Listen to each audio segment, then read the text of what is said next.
parede com a cerimônia aqui.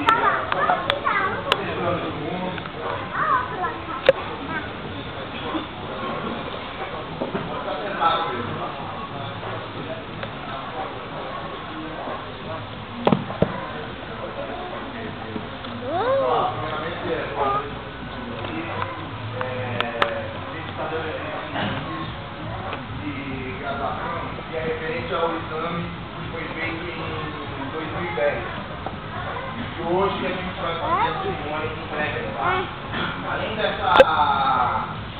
Além da troca de faixa, vai ter o pessoal que já tem um tempo já de prática que vai estar recebendo os graus.